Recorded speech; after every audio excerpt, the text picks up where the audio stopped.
Hey, Kate. I'm excited for this conversation. Same. Welcome. Thanks for listening. Hey. So, Andre, today we're going to talk all about Frostig's 6 Success Attributes, which I do have to slow down to say because No, it actually, you gets me should every say time. it 3 times fast. Frostig 6 Success Attributes, Frostig 6 Success. These are great. That's great. Don't put yourself in.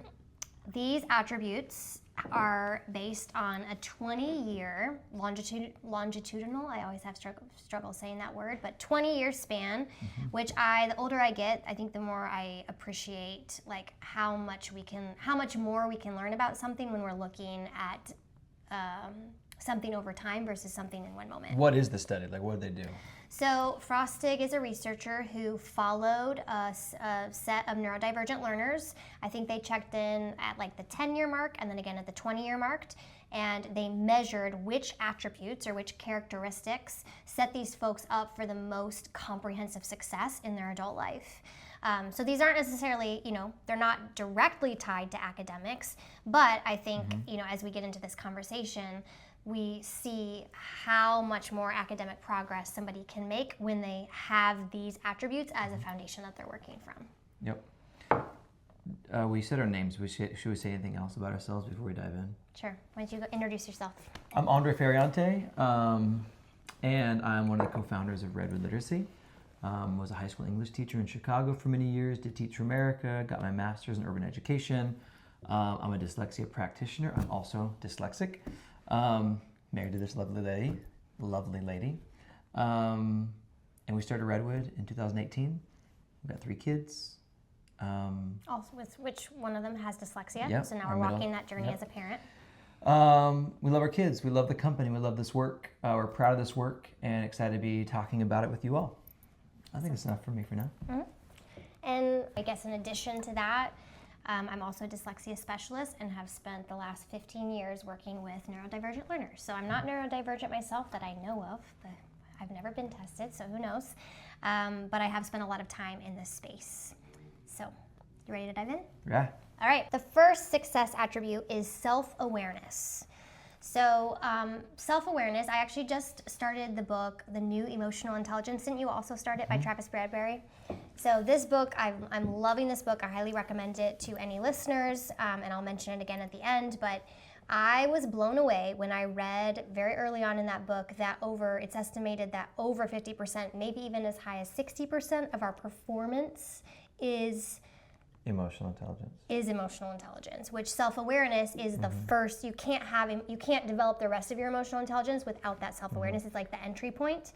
So this is a really relevant topic for, yes, neurodivergent learners, but also just anybody. So talk to me a little bit as someone who has dyslexia yourself, someone who went through the public school system, right, with this neurodivergent learning profile and your experience working with students. Tell me a little bit about what comes up for you when you think about how do we explicitly teach self-awareness to kids?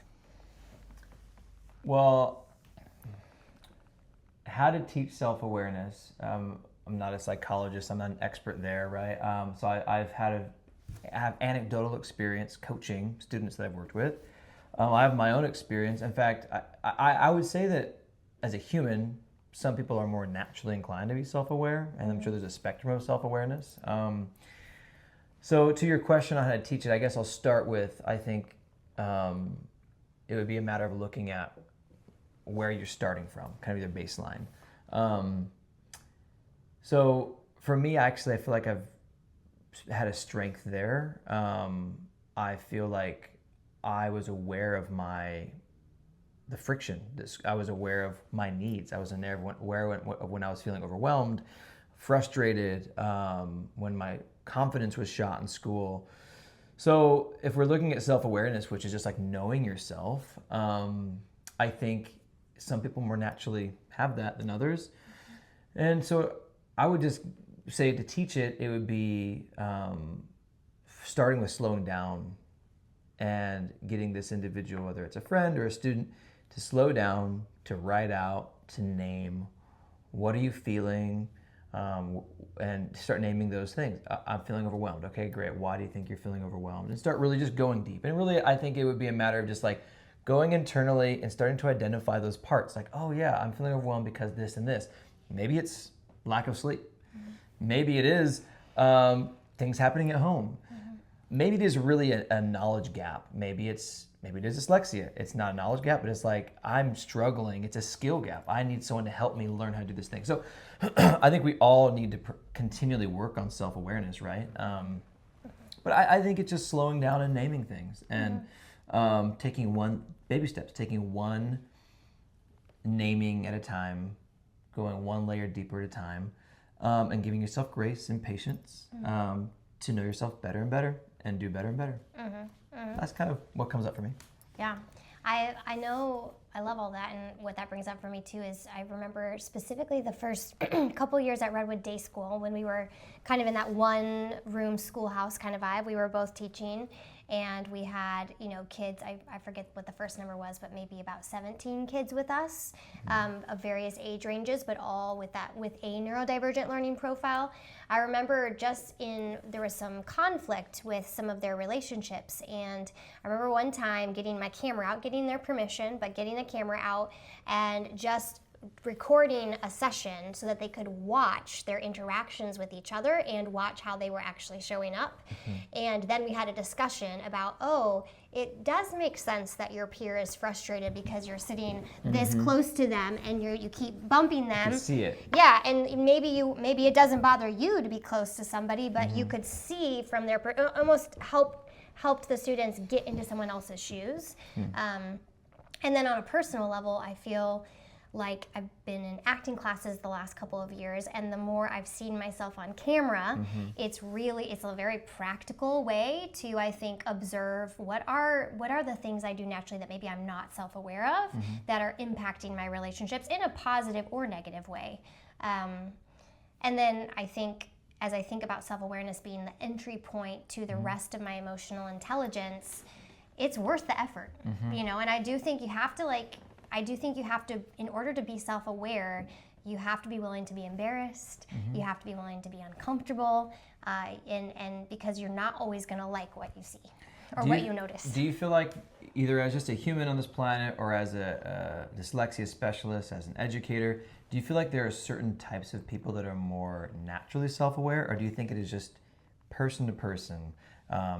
Are neurodivergent learners more self-aware than non-neurodivergent learners, or is that super varied in your experience? I wouldn't say I have enough expertise or know the research well enough to make a definite statement. I think, yes, some people are more self-aware than others, more naturally. As far as who that is, I don't know. But I think, again, the beginning of self-awareness is maybe just understanding where you fall on that spectrum and acknowledging to yourself that maybe you're not all that aware of your emotions, your facial expressions, your body language, your kind of your instincts or your knee-jerk reactions to things. That's interesting. So I do think some people have an unfair advantage. That's life, right? That's that's a big part of this conversation around neurodivergence in general. I know we have lots of conversations with our daughter who has dyslexia, and school is much harder for her. And sometimes that can feel really unfair when maybe a sibling or a friend seems to just get to do school with so much less energy and struggle. But it really comes back to that truth that I think is hard sometimes to teach kids, that life is not fair, and we all just because you're struggling with something that someone else is not doesn't give you an out. Well, that's why I kind of asked, because I'm curious. Our daughter, her name is Imogene, she seems very self-aware, and I'm just wondering, and this is all hypotheses, anecdotal, I wonder if it is something where if you learn early on that something that matters a lot to your peers, which is reading in school, that you're struggling with, you're looking internally quickly wait, I don't feel confident at school, I'm feeling embarrassed, I'm feeling shy, and you're starting to ask those questions right away. I'm wondering if there's any parallels between some neurodivergent learners and early on being able to go internally and check in with yourself and be your own safe space, because this reading thing is really hard and I feel embarrassed. I want to fit in, but this is hard to fit in. So I'm just curious about it. I'm just because as a neurodivergent learner, I've been my own best friend my whole life. I've retreated inward for a long time and been there for myself because systems were hard and things I was told to learn were hard, and I didn't have the supports like we have now. So anyways, just curious. No, interesting. Obviously, it is person to person. I'm sure that science wouldn't back up that every neurodivergent learner is more self-aware, obviously, but it's interesting to think about those minds, though, and because obviously dyslexics have their superpowers for sure. I believe that. Yeah. Anything else on self-awareness that you want to say? I just want to get better at it. We do. We are always learning and growing. Okay, proactivity. So proactivity, the ability to look ahead, to kind of be kind to your future self and see what can I do now that is going to open up the pathway for me up ahead or make the work ahead of me more sustainable for myself, right? And not waiting for a door to be opened for you, not waiting and maybe having a bit of a victim mindset. I think it's really easy, especially if you do have something that's stacked against you that does feel unfair. You know, it does suck that some kids have to work way harder in school to pass a test than others. That's not fair. It's a tough reality. But instead of staying in that more passive victim mindset of, oh, that's so unfair, poor me, it's never going to get better, that ability to really be proactive in looking ahead and taking ownership. So curious to hear, you know, as you think about your journey through school or your experience working with students directly, what comes up for you when you think about proactivity? Oof. I mean, there's a lot of ways to be proactive, right? I think it depends on the goals. I think certain things that I struggled with, I was less proactive in because I wanted to avoid it, you know? Honest. Yeah, I mean, I was in detention, summer school, all the things, and I was definitely not proactive with the academic process. But then there are other goals that I found myself excelling in. So I would say that for me, what comes up for me is it's easier to be proactive with something that you're excelling in or you're finding success in. So I think maybe in the spirit of this, maybe it's like teaching how to code switch. How to be proactive in things that are a struggle for you, but that society values. And so therefore, being good at that or being proactive there can actually unlock success for your future. So for me, that didn't happen until later, for sure. I think I avoided one example is what I'm trying to say. Of that is math. I avoided math. In fact, I finished high school only having taken geometry. And then you worked the system. I worked the system. Speaking I of did. Dyslexia superpowers. Yeah, because they didn't require more than that. And then college also did not require. I started in a community college, then I got my bachelor's, and I went on to, after Teach for America to get my master's. But in my associates, they only required they allowed me to take logic, quantitative reasoning as my math class. So I got to avoid college math altogether. But then not being proactive with that, to become an educator, even an English teacher, I had to take college level math in the state of Illinois. So I had to get a math tutor, and I failed the test the first time, and then we'd already signed a lease on our first apartment in Chicago, and I was about to get my first teaching job, and I had to pass this last math test, and if I failed it, I was not going to be a teacher that year. We would not have had my half of the income to help pay our rent. And so that was an example of not being proactive that really bit me in the butt.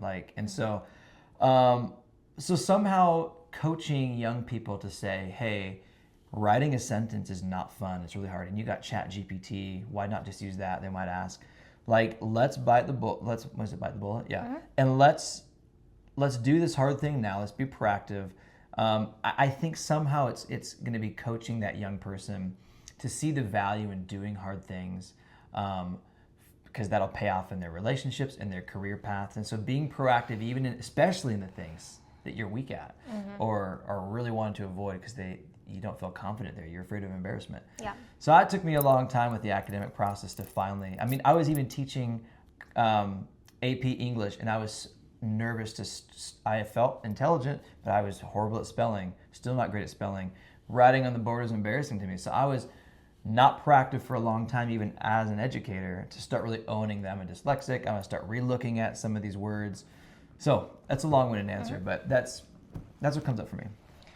a couple of thoughts in response to that. One, I like what you said about it's much easier to be proactive with something that you're intrinsically motivated towards versus starting with the hard thing. So usually I'm a fan of eat the frog, do the hardest thing first, and then if you have a list of things, do the hardest thing first, because you're going to experience more momentum. But I'm curious with proactivity, especially if you're thinking about how to help kids build this skill, it is maybe like starting with what is something that they're just pretty intrinsically, they still need to improve or increase their proactivity to feel success, but let's maybe start with the low-hanging fruit, the things that are going to be like, they're like, yes, I am motivated to do this, to practice those skills, and then slowly moving to maybe more and more, like your math example, something that's pretty uncomfortable, pretty nerve-wracking, but still required to achieve a larger goal. Yeah, love that. And as someone now who employs people, I would say, proactivity specifically stands out. I think all of these skills are skills that we look for in any team member that we're adding to the Redwood team. I'm curious what you would say for the music side of things as well.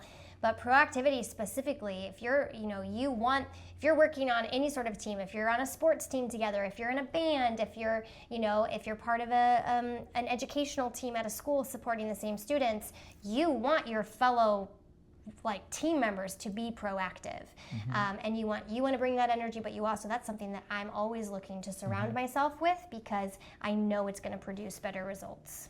Yeah, and so I think I like that addition. I think it takes it outside of just your own personal goals and being proactive.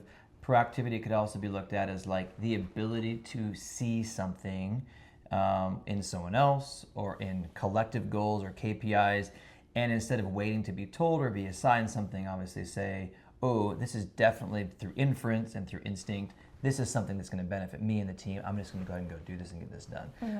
I think that ultimately is like a high level, high functioning version of proactivity that we want to aspire towards, right? Yeah. To be so on signal with our goals and so connected to our collective goals or team that we can just start that's a nice synergy, right? When a team's just doing things kind of without always being directed to.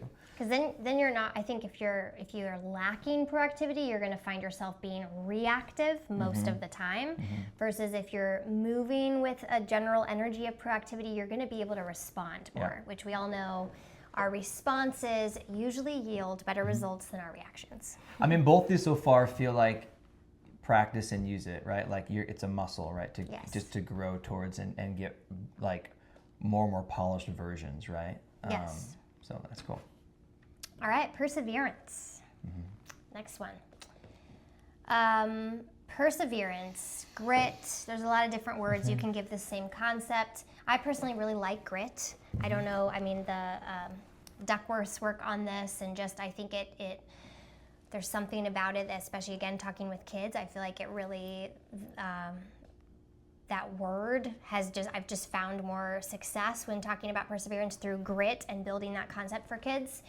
So curious what comes up for you as you think about teaching grit to our kids, right? As parents, to your students at the high school level, with maybe younger students that you've tutored or worked with at Redwood, and then again in your own life. What are some examples of maybe let's focus on like where in your life do you see perseverance or grit really paying off for you? I heard a quote, I'll get it wrong right now, but it's like, anything that's worth pursuing or anything you want or your dreams are on the other side of this fear, right? They're on the other side of this, whatever your fear is, whatever that like forest is of fear, it's like what you want is on the other side of that. And so a lot of people stay on the edge of the forest or on the edge of that whatever. You can use the analogy you want, because that fear is overwhelming. It's paralyzing, right? And so I think a lot of humans, and I have empathy towards that, right? It's our nature, I think. And so we have to like cultivate perseverance. It doesn't just exist. I think some have, obviously we're talking spectrums here, but generally speaking, this is something that is pretty natural to avoid, because perseverance, it's kind of how much pain can you endure, right? How much fear can you endure? How much failure or embarrassment? Like it's all those things that we're trying to avoid. Yes. So I think again, perseverance, it really does come down to and maybe that's why self-awareness is the start. You have to know yourself enough to know, okay, you know what, this goal is definitely something I want. And you have to get to that point where you're like, man, the fear of not doing that or not giving myself a shot is stronger. And I think that moment doesn't happen right away. Like I remember fear crippled me for a lot of things in a lot of ways, but the moment you have that unlocking moment of like, I'm actually more afraid of waking up one day and having not tried this than the fear of failing at trying it. So I think it's a journey. I think it's a journey for people. So I think in the coaching of it, it's going to be giving examples to our students, to our children.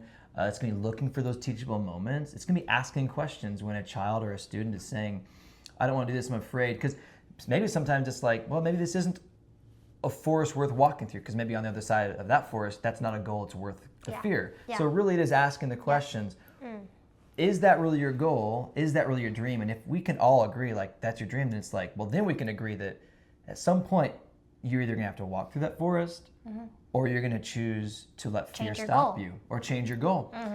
So those aren't specific examples. At the risk of being long-winded, I'll let it be there, but those are kind of my thoughts. And I'll say for me personally, I think there's lots of forests that I'm trying to like overcome or decide, is that worth walking through? I'm walking through many right now because I've decided that what's on the other end of that is worth it.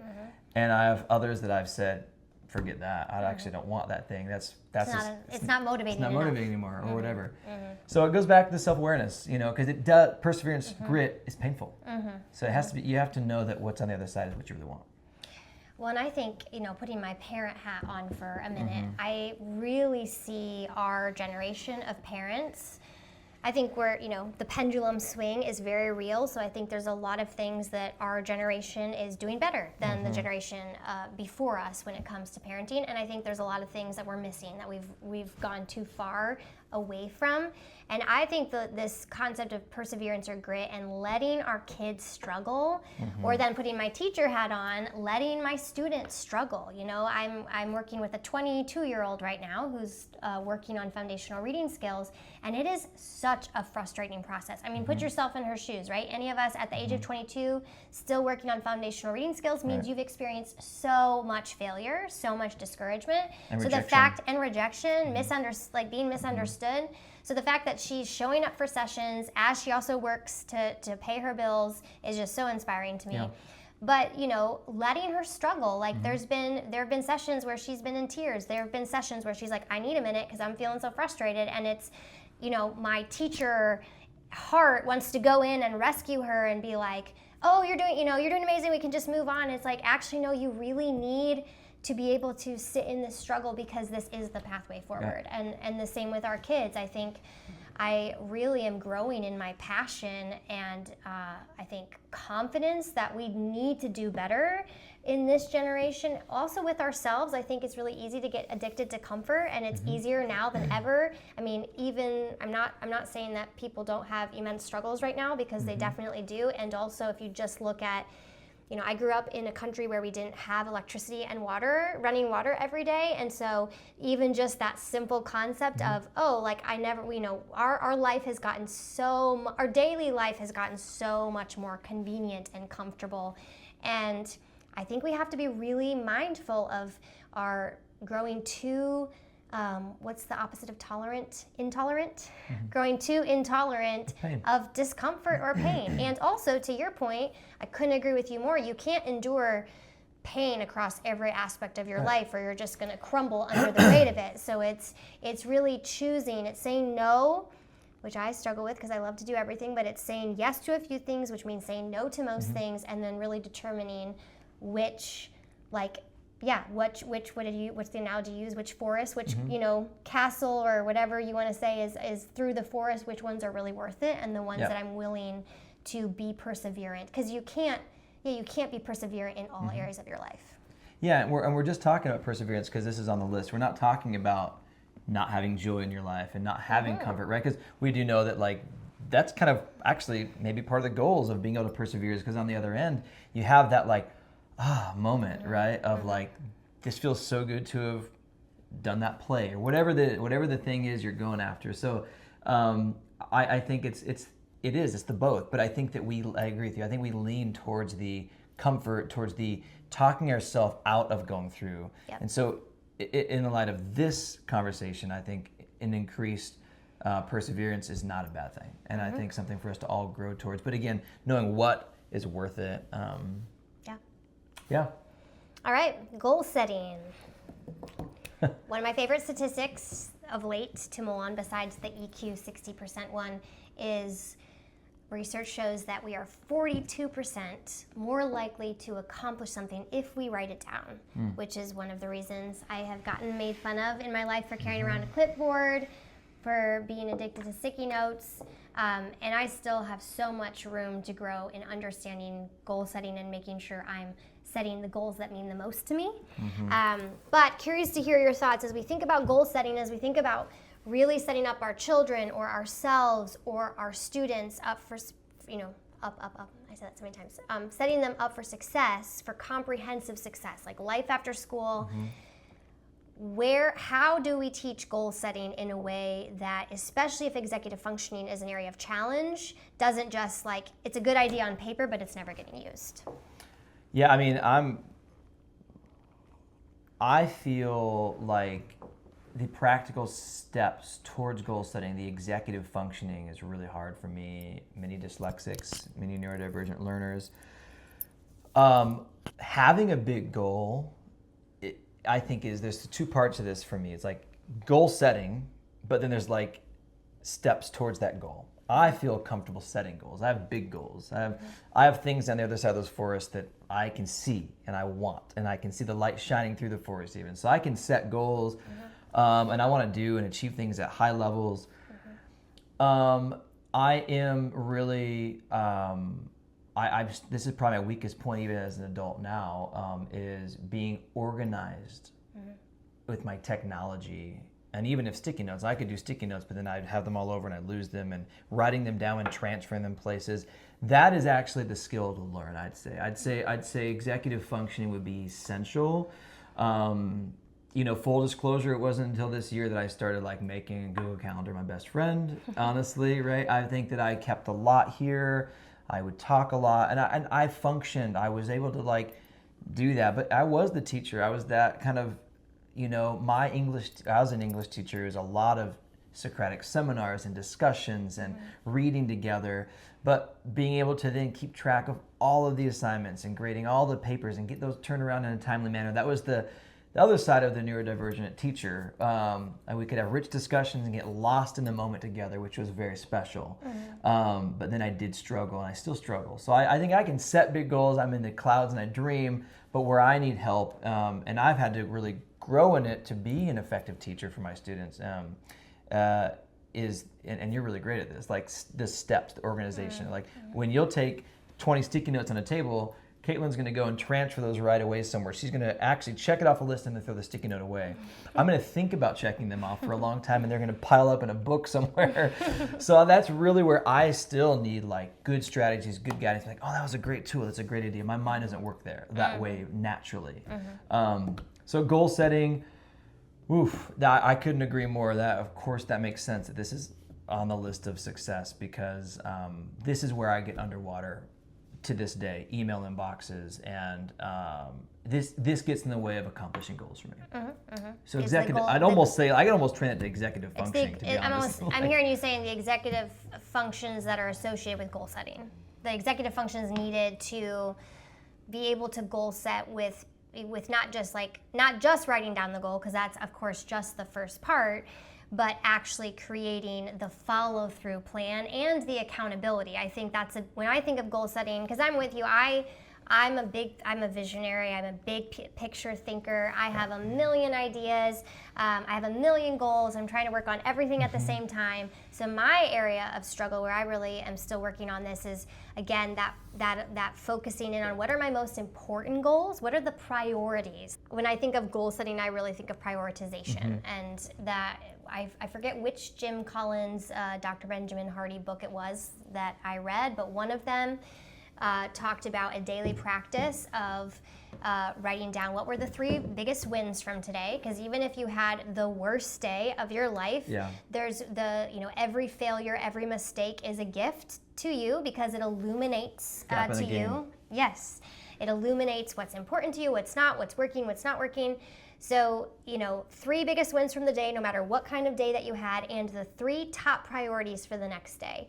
And I was on a roll of doing this maybe for about 6 months in a row, and I really learned a lot through that daily ritual of figuring out, like, I cannot actually do that much in a day. I can't actually have a million goals if I really want to accomplish them. So what are the 3 to 5? I think that's what the science shows us. Really, you can only work or prioritize 3 to 5 things well in a day or at a time. And so talking to students, talking to kids, and really not just the goal, like first let's just brainstorm. What are all the goals you have? And then realistically, if we actually want to have the capacity to deliver on those executive functions that are needed to accomplish the goal, according to a deadline, according to success metrics, whatever that looks like for you, then we have to prioritize. And I think if I would have worked on that in a concrete way starting in elementary school, I would not have had to do so much catch-up work as an adult, which I think also that's all I'll say on that. No, I love that. And that goes again back to the self-awareness, because again, we can't define for someone else the goal setting. I mean, one chef might have a goal to be a Michelin star restaurant, another's like, I actually don't want that. I actually just want to have like really good, like, home cooked local food from my neighborhood. So like, it really does come down to knowing yourself well enough to know your goal and then what the steps are to take that goal seriously. So if someone has a goal that's like, I want to have I agree with you. Ultimately, I think you have to focus. Focus has to be a part of the goal. But some goals require more laser focus than others. Yes. And so I think that's the differentiation I'm trying to provide is like, and I don't want to project on someone like, make your goal more ambitious. Like, some people don't want their goals to be super ambitious. They want them to be attainable. They want them to be attainable. And they're like, I actually have these 5 goals, and those 5 goals might just be as ambitious as this person saying, in 10 years I want this one goal. And so really it is coaching that student to their authentic selves and their goal. Because ultimately all this is we want to be successful in life, right? We want our children, our students to be successful. We live one short, wild life, and it's like, okay, so we don't want to project. We want to know and learn and help you know and learn yourself enough to help you set your goal or your set of goals. Yeah. I love it. I mean, that's actually got me. You're going to go to the next one. I think I jumped ahead. I think I've been able to goal set, but it's the next one that is the struggle for me. The use of support systems? Well, let's jump right there. So the use of support systems, I think, is the executive functioning that the systems within that to attain those goals that I've struggled with. And to be 100%, and to be really specific, what Frostig found in their research was not just any support systems, but specifically social support systems. So I would love to hear your thoughts on this as we think about learning how to utilize the social support systems that we do have access to. And everyone has access to different social resources, right? So kind of no matter who you are and where you live and what social support systems you have access to, we all have access to some. And so I think that requires communication skills, that requires an ability to manage anxiety if social anxiety is something that you carry. So let's talk a little bit about, as you reflect again, your journey as a dyslexic student in school, your journey as a dyslexia practitioner, and also now as a parent to a child with dyslexia while living with a dyslexic brain. When you think of the use of social support systems and the skills you've needed to access them, what do you want to tell the audience? Well, I guess it would be just twofold, and I'll make it quick. Like, there's my experience with it, and then there's, again, not projecting, because many of our students and our children don't have the same, we're all different personalities, we're all working with different skill sets. I've leveraged support communities really heavily, very heavily.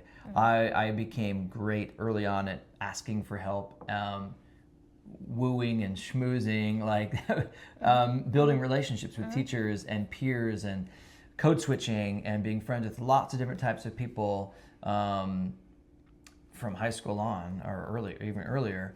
So I think the using of a support network, I think, has been essential for my success. I mean, getting people to, even though I was maybe not easy to teach in math class, or I was showing up late, or I wasn't turning in paperwork, using charisma, using personality to still build a relationship with a teacher. So they wouldn't just see me as a failing student or an extra hard student to teach, but there was maybe a softness towards me that I could still leverage and use. So I looked at all the ways to find my success, because ultimately I go back to that. I was trying to find my success in high school, and I wasn't able to find it by being that shining student. So I was looking at how can I use these other supports. But you have to sometimes get someone to like you, someone to trust you, someone to want to help you. But not everyone has those social skills. I had to lean on that because I didn't have the academic skills. So I think the question would be, how do you use support? Back to self-awareness. Back to self-awareness. And then how do you know the best support systems for you? How do you learn to trust? So again, it would depend on the student. If they're struggling with social anxiety, then it's coaching through that to be able to unlock yourself and free yourself for those. If it's not knowing which support system, you're overwhelmed, paralysis, you don't know which ones are the best, then it's working through compare and contrast. How to start with one. Making a chart, starting with one, or let's name the pros and cons of this one. Let's name the pros and cons. So giving practical tools in writing. All right, so you've got this support, this support. Let's talk through which are the best. So it really goes back to not just the student knowing themselves, but us knowing the student so well. I mean, honestly, education so much goes back to deep differentiation, which is why great education is hard to find, and it can cost time and money, because to do it at the best, it is going to be deeply differentiated. Yes. And so 100% yes. with our kids, we have 3 of them. They're all so different. Yeah, teaching Imogene or Wilder to use support systems is going to be very different. You know, Wilder doesn't need help just going out our door and knocking on people's doors and saying, "Hey, can I mow your lawn?" So we don't have to work with him on social anxiety. Right. Imogene, we do. We have to work with her and coach her on how to know when someone's safe, how to use your words, how to ask, and how to say it loud enough. So, you know, I think support systems are there for everybody. It's teaching uniquely how to find them. Yeah. You know? So, lots we could dig into in the social support systems. I think it's just so fascinating. Each of these are so fascinating in and of themselves, because I'm thinking, you know, even as we talked about self-awareness, the connection, as you were talking about social support systems, it's really knowing what you're good at and what you're not good at, and those strengths and weaknesses. And first, it's accepting that you have weaknesses, that you're not going to be good at everything, because that sometimes can be hard to accept. And then moving to, but what are my strengths? Is it communication? Is it charm? Is it athleticism? Is it, you know, wild creativity? Is it writing? Is it whatever it may be? There's a million different ways to shine. And so really starting this whole process with a clear understanding of your strengths and your weaknesses, because then play to your strengths. I mean, don't, and of course we're going to work on supporting ourselves and work on growing our areas of weakness. That comes back to the perseverance and the grit, but you can't do all that at the same time. So emotional coping strategies, such a crucial one. I will share just a very real story. You know, when I first started my journey as an employer, I have a very easy cry. That crying is one of the ways that I just like process my stress. And so I had to really learn not to be ashamed of my tears, because everyone, again, some people get angry quickly, some people get sad quickly, some people get really restless, some people get really tired. So we all respond to stress in different ways. But I had to really grow in my emotional coping, and coping has kind of a connotation of like they're bad, which I think emotions are wildly illuminating. The book, The Language of Emotions, just completely opened my eyes to understanding my emotions as they're just little messages to me, telling me what I need and supporting you. It's just, they're truly there to support. Even the most uncomfortable ones are there to support me. But again, it's how I respond to them.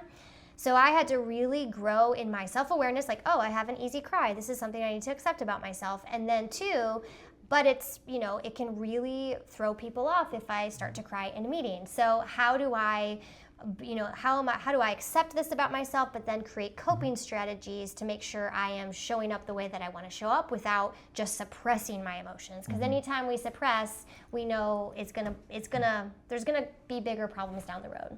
So that's kind of a practical example for me. I mean, and I'd love to hear from you kind of what is something that comes up, like as you think about the way that emotional coping mechanisms have helped you navigate, or with our kids, what comes up for you? I mean, I just think that certain things will present themselves in people that they realize, oh, this is something I want to address, right? And so You can probably, I think, only take one or two at a time to support yourself through. For me, I get dysregulated pretty easily in public. I don't have social anxiety, but I definitely need a lot of alone time. I guess I'll put it that way. And as a husband, and as a father, and working with lots of people, it's kind of like maybe some people get hangry. I don't really get hangry, but I get whatever. I don't want to come up with some catchy word, but I can get a little just like, I need some space. Overwhelmed by like, I need some internal time. And so I think it goes back to the first one. I need to know that about myself.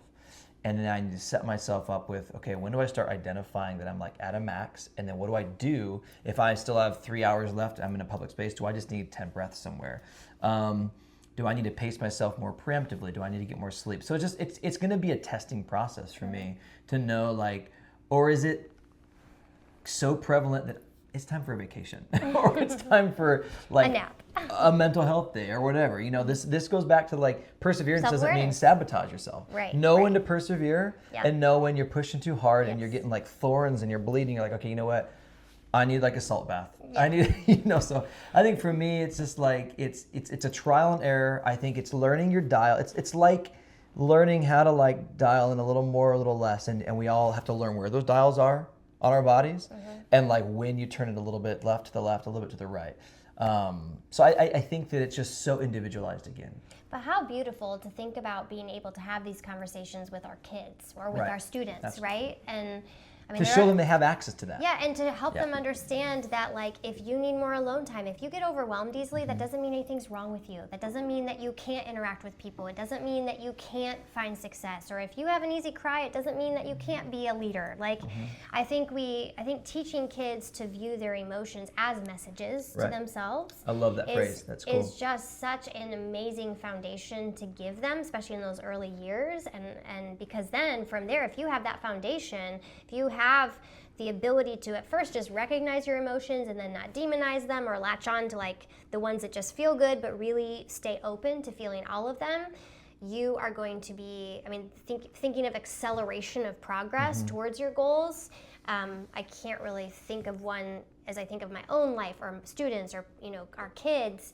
I can't really think of another support that you can give yourself that benefits you quite so much. Did you come up with that? Emotions as messages? Probably not.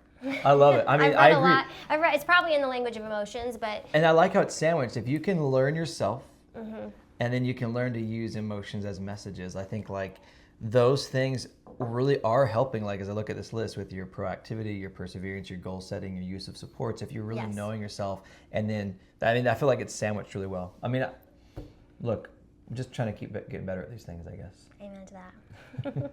One day at a time. One day at a time.